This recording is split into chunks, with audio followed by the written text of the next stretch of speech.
What is Iran's new leader up to only days before he makes his first visit to the United Nations as the Iranian new leader? Here comes the charm offensive.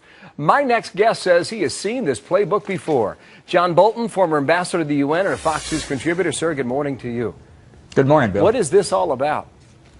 Well, what Rouhani is going to try and do is get relief from the economic sanctions and, in fact, cut a deal with President Obama that will essentially legitimize the Iran nuclear program and that will therefore permit Iran clandestinely to continue with its nuclear weapons program, in effect now completely insulated against the prospect of an American military strike, and I'd have to say with the prospect of an Israeli strike reduced almost to zero because of the pressure that Obama will put on Israel not to take military action. I think they see... He's talking nice, right? You know, he's got his op-ed today in an American newspaper. I mean, the charm offensive is in full force here. But you're saying it will work in what way? Sure. This is the P.T. Barnum doctrine of foreign policy in application. There's a sucker born every minute, and this week the United States is in the starring role.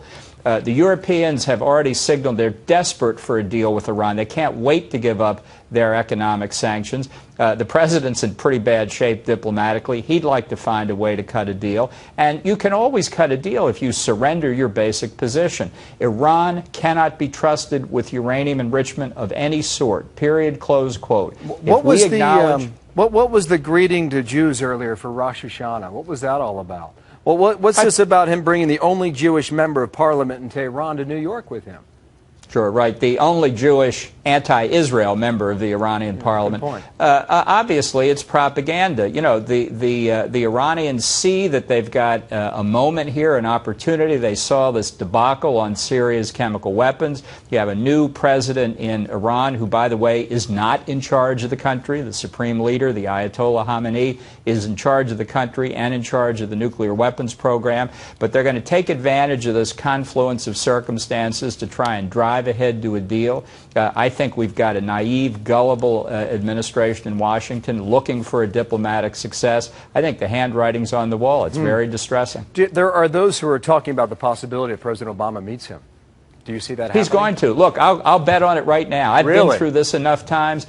President Obama speaks to the UN Tuesday morning. President Rouhani speaks to the UN General Assembly Tuesday afternoon. Tuesday at lunchtime, the Secretary General will host his annual luncheon for heads of state attending the opening of the General Assembly. They'll be there, right there in the Delegates Lounge. It's as easy as you and I talking right now to arrange for a handshake between the two presidents that every photographer on the planet will get a shot of. That will make news. I mean, this, absolutely. I mean, the White House will sell it like a Nixon-China moment.